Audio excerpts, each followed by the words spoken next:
Yes, Kenya. Tamu sana. Oh yeah, tamu sana, tamu sana. About 30 minutes ago, David Murathe has dropped a bombshell. A bombshell that will leave political analysts and Kenyans talking for the next 1 week, ladies and gentlemen. It seems to appear that after the rejection of BBI documents by a five-judge bench of the High Court, political gloves are now off. And sasa, hakuna kubembelezana, ladies and gentlemen. Let me just read for you a post by David Murathe through his Facebook account about 30 minutes ago. And then we analyze it properly and see which is which. Because in this YouTube channel, ladies and gentlemen, we update you on a daily basis on the current political news and events. This is the post by David Murathe about 30 minutes ago. With or without BBI, Raila Odinga must be president. Nobody will compete against Raila in 2022 because William Ruto won't be on the ballot. Yes, Baba is reggae and reggae is unstoppable. You must get this into your heads.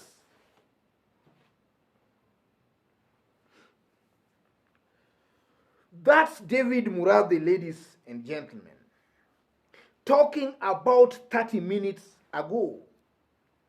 And when we talk about David Murathe, ladies and gentlemen, as a smart person who wants to know where politics is taking in this country, we must now not live in denial. There are some things we must just accept. When you hear David Murathe talking, it's the president who is talking. It's the president. So about 30 minutes ago, that's what David Murathe has said. And he has said something that has also shocked very many people. He has made it very clear, not even mincing his words, that Ruto won't be on the ballot.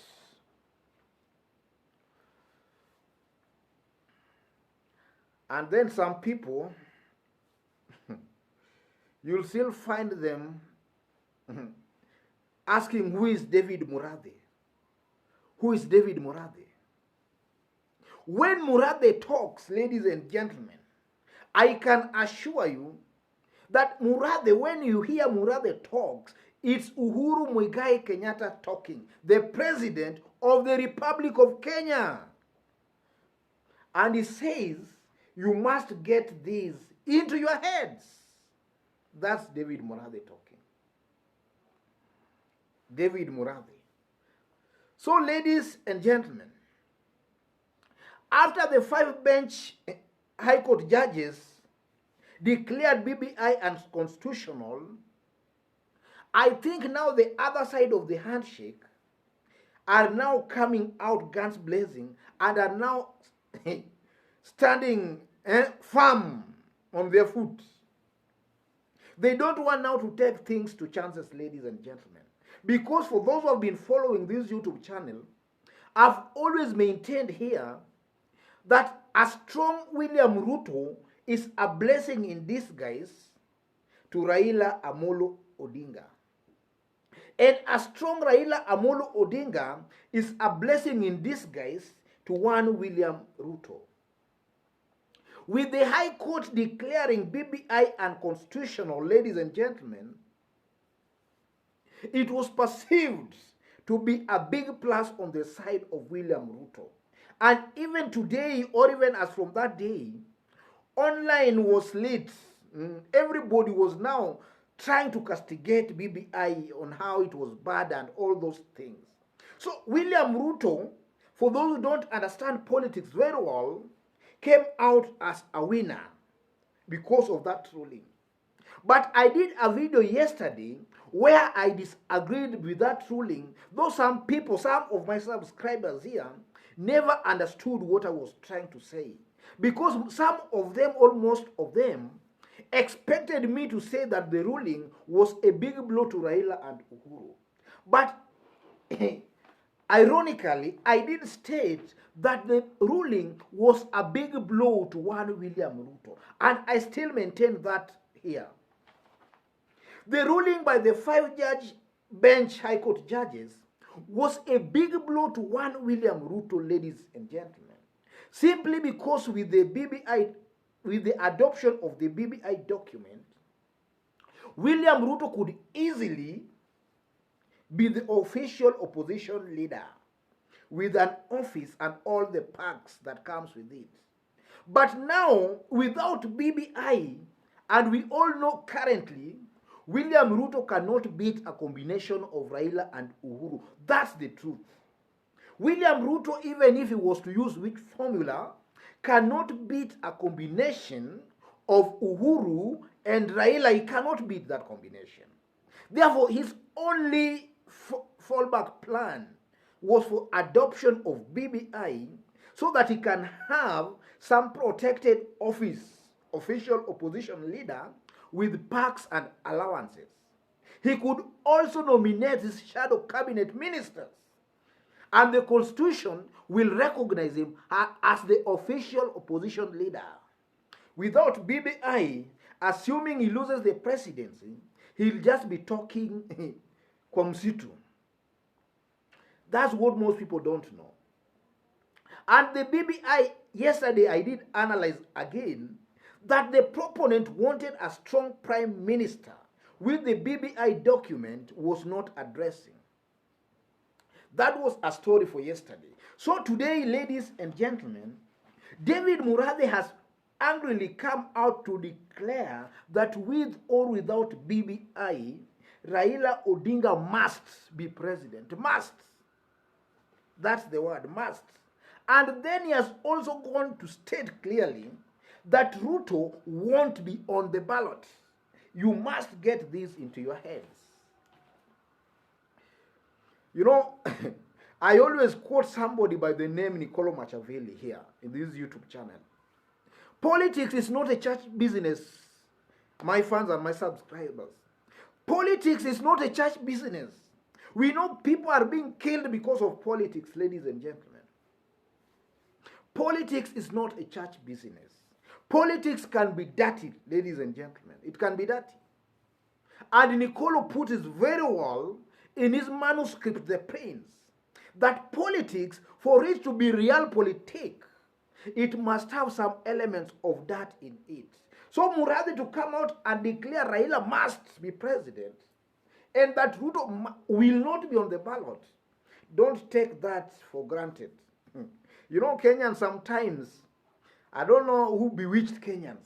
This is a very strong-worded statement that should not be taken for a ride. And always, ladies and gentlemen, I've always maintained here that currently, as I speak, the deep state and the system have settled on a Raila Gideon Moi ticket. That is the truth of the matter. I'm not guessing, ladies and gentlemen. That is what currently, what the deep state has settled on a Raila and Gideon Moi ticket.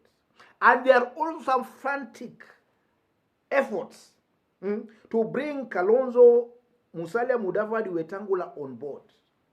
And as I speak right now, these OCA principles, Kalonzo, Mudavadi, Wetangula, these ones are being brought on board. And we are just going to see a mega alliance, ladies and gentlemen, a mega alliance. And Murathe says that nobody will compete against Raila. So that is the truth. And I also believe, ladies and gentlemen, that as smart political analyst, before you talk, you must look at the bigger picture. You should not say something today and then tomorrow you are saying a different thing. It means that at the time you are talking, you never looked at the bigger picture.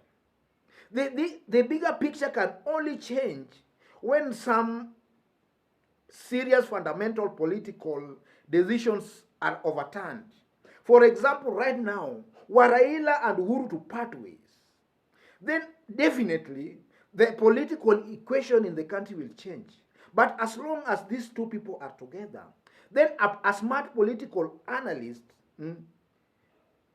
a smart political analyst who looks ahead cannot say something today and then tomorrow is saying the same thing. Tomorrow is saying a different thing. As long as the dynamics are still the same of Uhuru and Raila still together, then a smart political analyst, what you say today should match what you're saying tomorrow. That's who a smart political analyst actually should be. Not saying something today, tomorrow you are saying a different thing. That one means you are not looking at the bigger picture before you make an analysis. Analysis, what you say today should match what you are saying tomorrow. That's what I strongly believe. So folks, that's the latest from David Murathe. And just as I've said, when David Murathe talks, it's not just David Murathe. So it's high time now as Kenyans, we know of some political realities in our country. As long as Uhuru and Raila are together, then that's the pact. And the moment now these people won't be together, assuming they won't be together by 2022, we shall also analyze that one here properly and we'll give you the accurate picture of what maybe will happen in 2022. But as long as these two people are together, let nobody cheat you that somebody can beat that combination. If an analyst cheats you that somebody can beat that combination, that's somebody who has been compromised. He's somebody who's serving some other interest. In this YouTube channel, we talk the truth. We talk the truth. Some times back, I did mention here, ladies and gentlemen, that a combination of Raila and maybe Ruto was to be a tsunami that even Uhuru Kenyatta and the deep state could not contain. I did mention that here. So for those who are saying I hate William Ruto, I don't hate William Ruto. I'm just stating facts as it is. William Ruto has never contested for the presidency. This is going to be his first time to contest for the presidency. And in this country, Kenya, we have got precedents of how first-timers perform when they contest for presidency. And those precedents cannot change much. It tends to follow the same trend, ladies and gentlemen. And the trend has all along been when somebody contests for the presidency for the first time and the person is not sponsored by the incumbent government, that person tends to only win votes from his ethnic community or from his ethnic region or ethnic tribesmen or tribeswomen. That's what the president we have seen in Kenya. So William Ruto contesting for the presidency for the first time, most likely he might only manage to be voted in by his ethnic Kalenjin community. That's the precedent that has been set before in this country, Kenya. So folks, let me leave it there today. Stay tuned for our next video. I'm currently working because new details are emerging of elaborate plans to reconcile Raila Amolo Odinga with Kalonzo and Mudavadi and Wetangula. Elaborate plans are being worked to reconcile those politicians. So stay tuned for that video. We shall upload it also today. Make sure you watch that video. And in case you've bumped on this YouTube channel for the very first time, tap on the subscription button and on the notification bell. If you are watching us outside of Kenya, drop us a comment and let's know from which part of the globe you are watching us from. I've also pinned my WhatsApp number on the comment section. If you want to contact me for some private chat or even to support this show, contact me through my WhatsApp number. Otherwise, God bless you. God bless Kenya. Tamu sana. Tamu sana. Thank you.